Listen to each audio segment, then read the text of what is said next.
गेली 3 दशके जिल्ह्यातील शैक्षणिक, सामाजिक, सहकार, आरोग्य आणि राजकारण अशा सर्वच क्षेत्रात कार्यरत असलेलं अजातशत्रू व्यक्तिमत्व म्हणजे विकासभाई सावंत. महाराष्ट्राच्या राजकारणात ठसा उमटवणारे कोकणातील नेते, माजी आरोग्यमंत्री स्वर्गीय नामदार भाईसाहेब सावंत यांचे ते सुपुत्र. अशा सुसंस्कृत राजकीय नेत्याचे सुपुत्र असलेले विकासभाई यांची जडणघडण संस्कार संपन्न घराण्यात झाली. वडील स्वर्गीय नामदार भाईसाहेब हे काँग्रेसचे वजनदार नेते होते. वडील राज्याचे कॅबिनेट मंत्री असतानाही विकासभाईंनी कधीही आपल्या राहणीमानात बडेजाव आणू दिला नाही. भाईसाहेब हे राजकारणी व मंत्री असले तरी ते एक हाडाचे शिक्षक होते. त्यामुळं शिस्त, संस्कार आणि अभ्यासाचं बाळकडू भाईंना घरातच मिळालं. समाज जाणीवेची शिकवण वडिलांकडून मिळाल्यानं विकासभाईंचंही राजकीय व सामाजिक नेतृत्व उदयास आलं. जीवनातील अनेक संकटे, कठीण प्रसंगांना सामोरे जाताना कधीही त्यांनी धीर सोडला नाही.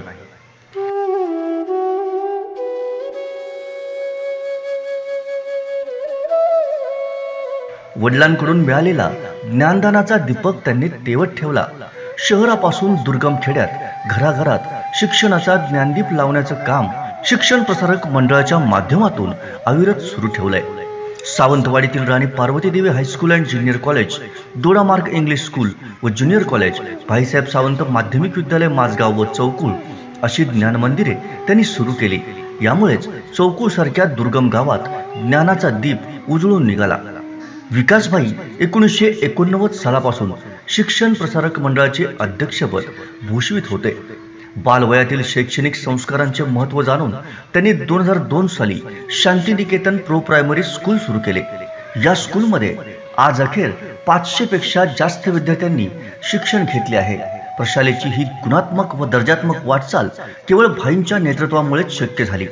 तळवडे येथे अलीकडेच सुरू केलेल्या ज्युनियर व सिनियर केजी वर्गांनाही विद्यार्थ्यांचा अतिशय चांगला प्रतिसाद मिळतोय. तर दोडामार्ग इथं इंग्लिश मीडियम स्कूलची त्यांनी मुहूर्तमेढ रोवली. या संस्थेचे डॉक्टर BS नाईक सिनियर कॉलेजची 2007 मध्ये मुहूर्तमेढ रोवली गेली. संस्थेच्या विविध शैक्षणिक संकुलांमधून आज सुमारे 6000 विद्यार्थी शिक्षण घेत आहेत. तर 150हून अधिक शिक्षक व 26 शिक्षकेतर कर्मचारी कार्यरत आहेत. शैक्षणिक संस्थेची 100% निकालाची परंपरा कायम आहे. यामागे संस्थाध्यक्ष विकासभाई सावंत यांचे मोलाचे मार्गदर्शन महत्त्वाचे ठरले.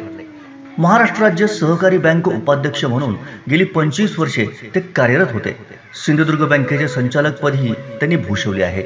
यामुळेच राज्यातील सहकार क्षेत्रातील दिग्गजांमध्ये विकासभाईंचं नाव घेतलं जातं.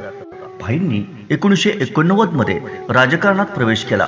तरुण उमदा चेहरा म्हणून काँग्रेस नेत्यांना सावंतवाडी विधानसभेची 1999च्या निवडणुकीसाठी उमेदवारी दिली. सुरुवातीपासूनच ते काँग्रेसचे एकनिष्ठ कार्यकर्ते.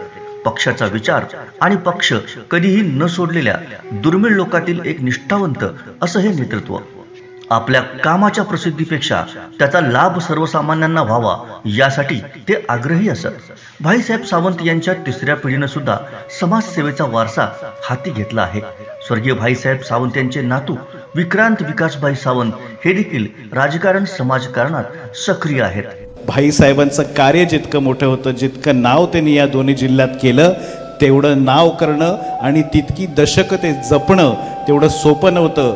पण तदनंतर विकासभाईंनी मागच्या 40 वर्षात त्यांच्यानंतर आजोबांनंतर जर काही रोल असेल तर आजकालच्या राजकारणात सुद्धा जिथे हातात दगड दिले जातात तिकडे विकासभाईंनी लोकांच्या हातात पेनं दिली, लोकांना नोकऱ्या दिल्या आणि त्यांच्याकडनं पैसा घेतला नाही. आजकालच्या जगात जिथे दगड दिले जातात, केस दिले जातात अंगावर, तिकडे एक निष्पापपणे राजकारण कसं केलं जातं.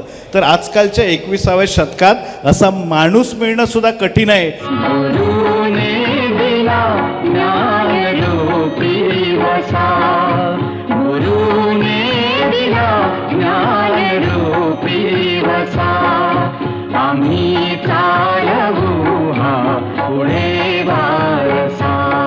आज विकासभाईंच्या जाण्यानं अवघा कोकण एका कर्तबगार नेतृत्वाला मुकला आहे.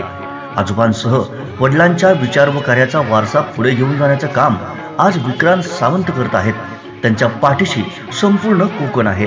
भाईंनी जपलेली राजकीय, सामाजिक, शैक्षणिक परंपरा अशीच पुढे चालू ठेवण्यासाठी विक्रांत सावंत यांच्यासारख्या उदयोन्मुख नेतृत्वाच्या पाठीशी सर्वांनी उभं राहणं हीच भाईंना सर्वात महान आदरांजली ठरेल.